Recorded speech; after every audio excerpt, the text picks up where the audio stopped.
Welcome, Taurus and Taurus placements, to your Capricorn season reading. So excited that you're here.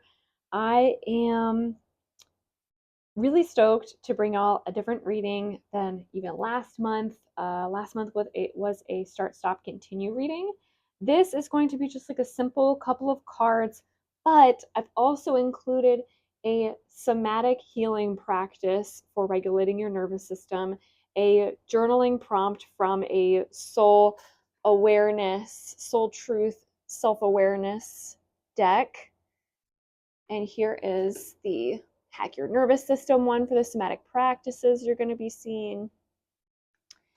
And I've also included 2 affirmation cards from the Super Attractor deck, just so that y'all get a little something different every time, but also we're not just taking the guidance that we get to our head, and we're making sure, oh wait, let me make sure, we're making sure that we're also creating embodiments and embodiments of the wisdom that we receive, embodiments of the guidance we receive, so that our whole selves, our holistic selves, get to experience those shifts and those transformations. When we leave our bodies behind, I mean, you should know this, Taurus, when you leave your body behind, you tend to feel sick and dysregulated and dissatisfied with your life.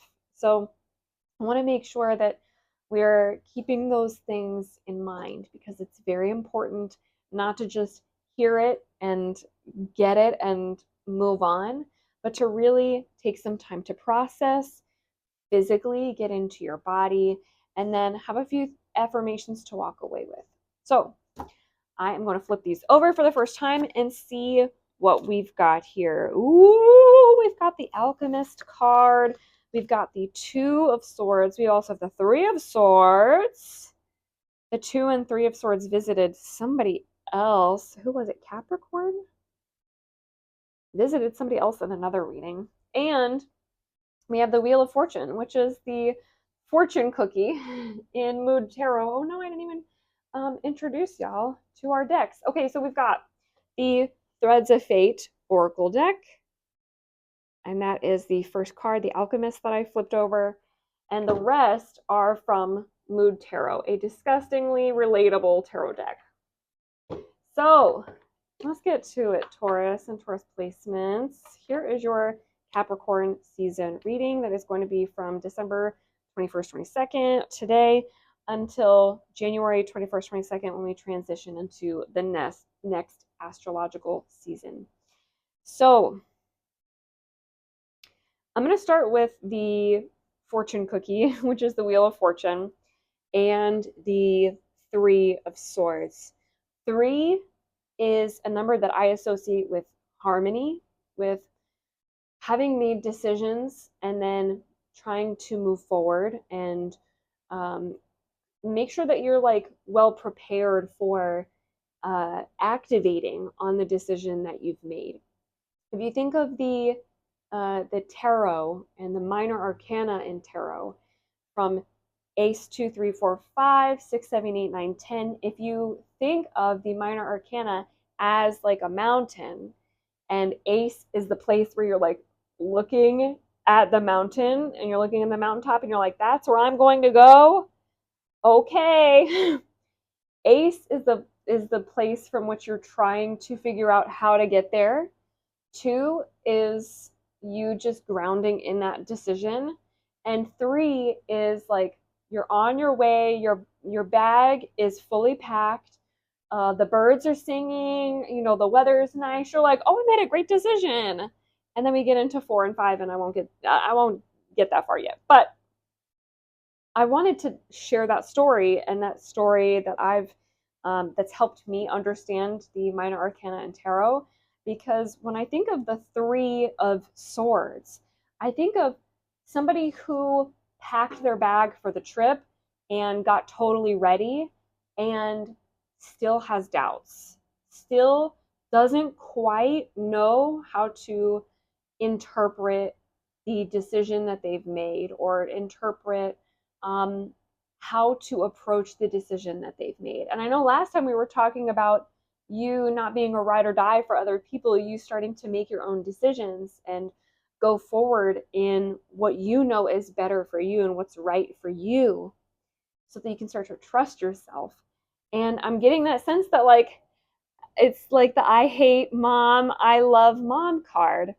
I'm getting the sense that you're like still sort of mixed up about it, and you haven't quite got to that place mentally where you feel like you're in a state of harmony with your own choices and with your decisions. Because, you know, the Wheel of Fortune and the comment on here, the caption on here is, the wheel in my butt goes round and round. The Wheel of Fortune, or the fortune cookie, is evocative of the wheel of time and the cycle of nature and the way that everything is cyclical, the way that what goes around comes around. And that's always true for everything, because energy can neither be created nor destroyed. Even as far away as it gets from you, it's got to come back to you at some point.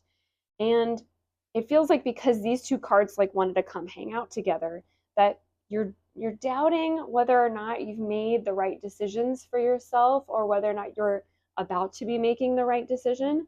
And it's because you either know intimately how the wheel works, and you're like, I know that what I choose now is going to come back around to me karmically, or just situationally, like you just consequentially, you know what consequences are, and you're very aware that like any and every decision that I make is going to have consequences. So you might be like stuck in that place of like, I'm worried about what's going to happen because of the decisions that I've made. And yet you're not thinking on top of, you're not seeing yourself on top of the wheel. You're seeing yourself about to get crushed under the wheel. And that's a perspective shift that needs to happen, because if we think of the next set of cards together, the Two of Swords and the Alchemist here, if we think of these two cards when we put them together, it's like you can always take a step back. Just because you started climbing up that mountain doesn't mean that you can't remake your decision, or change your mind, say no even after you said yes, say yes even after you said no. On the flip side, you don't have to change your mind about anything, but you can mentally go back to that place, even though you're already on this journey. You've already taken steps toward the outcome that you desire based on this new, entirely new version of the decision that you made. You don't have to walk it all the way back. You can go there mentally. 2, my mnemonic for that is within you. Okay, so whereas my mnemonic for 3 is harmony, 2 is within you. That means that you just need to get settled in that decision that you made. And that is going to take some alchemizing. That's going to take you changing the way that you see the wheel. The Wheel of Fortune might not have been that fortunate for you, and that is a perspective shift that needs to happen. And I'm not trying to discount or invalidate the way that your fortune has been going. If you feel like you've been shit on for the past few years, or even the past decade, then it's not to say that you have earned it and you have caused it upon yourself. It's not to say that you are the reason for all of the shit that's happened to you. And it's not to say that you continuing to be wary of the decisions you make is a bad thing, or is the reason why you're gonna keep getting the shit sandwiches that you're getting. What I'm saying is, when we are entering into sort of contracts with our yes and our no, with the perspective that the word consequence is negative, and the word outcome is ominous.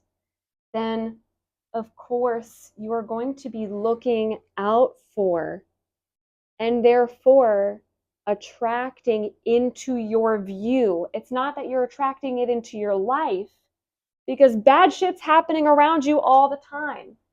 It's that you're not doing this and looking at everything. You're not looking around. You're just looking for the consequences. You're looking for those very scary, ominous outcomes because you know that they're coming. And in reality, the alchemical component of transforming your perspective from consequences are negative into consequences are neutral. I can't wait to find out. What else could this mean? Let's move on to our journaling prompt here because this is what I'm feeling. What else could this mean is a prompt that you need to sit with. How else could this go? When I learned that lesson, I put this sort of flavor on it. I put this sort of perspective on it. What else could it have meant? What else could the universe have been trying to teach me? What else could I have walked away from that was actually positive because of all the negative? What if the meaning that I'm getting from things that have happened to me in my life is actually the meaning that I'm giving it? What if all of the meaning that I attribute to everything that's happened to me, I'm not seeing it as things that have happened for me? So the perspective shift here is totally available to you. And I think some of these affirmations might help you get there, right? So firstly, we have, when I'm in a state of appreciation, I'm in vibrational alignment with my true love nature. It's time to change that perspective into one of gratitude and appreciation. Here's the other thing. You feel like just because you've made a decision, you have to run with it. I slow down and listen to the guidance that's available to me.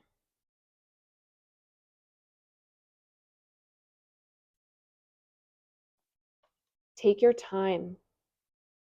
Don't rush to conclusions because they're probably going to be negative and feel bad to sit with in your body. And like I said, when your body is feeling like shit, then everything else feels like shit. You start to feel sick about your own life. You start to feel sick about everything when your body is like, you didn't even check in with me. So here's a practice for checking in with your body, for slowing down so that you can start to make those shifts. We have humming deep breath. Go ahead and take a screenshot or a picture, and I'll also read it to you. Right? So if you would like to do this now, feel free to just follow along. Or if you want to listen and then pause the video, feel free to do that as well. Humming deep breath. Sit or lie down comfortably. You doing it? It's only going to take a second. Inhale through your nose and exhale through a closed mouth, making a humming sound at the back of your throat.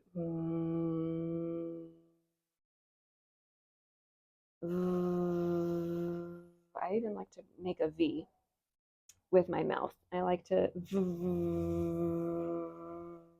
so it actually sounds like a humming bee.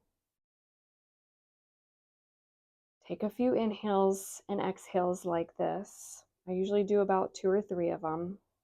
I do it nice and slow.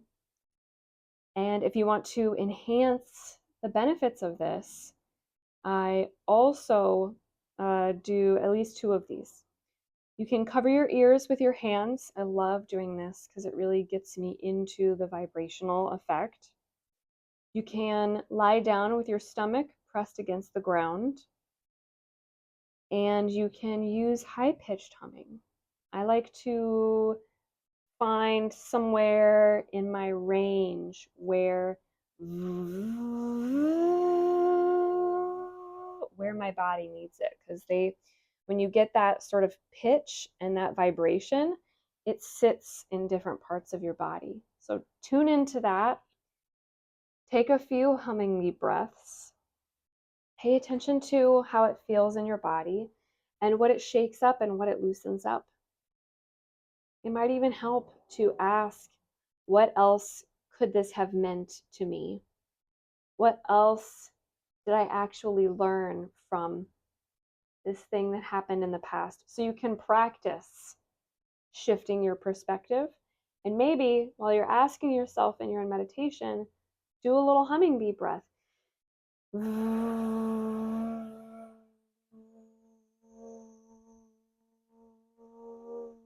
just see what comes up. See if you can shake loose and shake apart some of the ideas that you've had about the way that life has been treating you, when maybe you're the one treating life like it doesn't deserve a second, third, fourth chance to show you how beautiful it is and how wonderful things can be. I love you so much, all my Taurus placement people. You're deserving of all the love you desire. And if you would like a deeper, more personal reading, then it's linked in the caption below. If you want to book with me, I would love to be able to be here for you and give you even more precise clarity if that's what you need. And I hope you have a beautiful, wonderful rest of your day. See y'all.